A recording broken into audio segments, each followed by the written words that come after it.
Memang ada beberapa orang yang mengatakan bahwa kubah emas itu adalah buatan Yahudi untuk memalingkan umat Islam dari bangunan asli Masjidil Aqsa itu sendiri. Apakah benar demikian? Anggapan ini adalah salah kaprah dan tidak benar sama sekali. Karena yang dimaksud dengan Masjidil Aqsa atau Baitul Maqdis itu adalah wilayah yang merupakan kawasan yang luasnya sekitar 114.000 km persegi. Dan di kompleks tersebut ada beberapa bangunan-bangunan, di antaranya adalah kubah Sakhrah atau kubah emas dan kubah perak atau kubah yang kita lihat berwarna hijau kehitam-hitaman itu.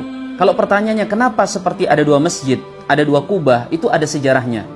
Tentang sejarah Kubatus Sakhrah, itu dalam sebuah riwayat dikatakan ketika pembukaan Masjidil Aqsa, Sayyidina Umar bin Khattab mendapatkan informasi dari beberapa pendeta Nasrani bahwa ada batu yang itu adalah batu tempat berpijaknya Nabi SAW saat dimi'rajkan oleh Allah Ta'ala. Maka Sayyidina Umar bin Khattab memerintahkan agar batu tersebut ditutup dengan satu bangunan yang sederhana. Tujuannya agar batu itu tidak diistimewakan atau menjadi sumber kesyirikan.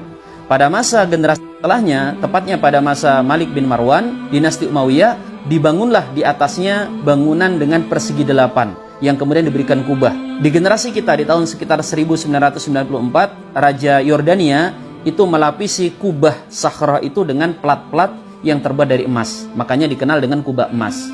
Orang-orang Yahudi berkeyakinan bahwa batu tersebut adalah tempat ketika Nabi Ibrahim meletakkan kepala anaknya ketika akan disembelih. Sedangkan kubah perak atau yang kita lihat berwarna hijau kehitam-hitaman itu adalah kawasan tempat sholat di masa Umar bin Khattab. Kawasan tersebutlah yang kemudian digunakan sebagai tempat sholat. Kubahnya namanya kubah Kibli. Nah, bangunan ini dibangun dari waktu ke waktu sampai kemudian seperti yang kita lihat sekarang ini. Dan perlu kita ketahui bahwa di kompleks Masjidil Aqsa itu bukan cuma kubah Sakhrah dan juga kubah perak, tetapi ada bangunan-bangunan yang lain. Di situ ada Masjid Al-Buraq. Di kawasan tersebut juga ada Musola Al-Marwani. Kemudian juga ada Masjid An-Nisa dan beberapa bangunan-bangunan yang lain. Maka yang dinamakan Masjidil Aqsa adalah semua bangunan tersebut yang berada di kawasan yang melingkupinya.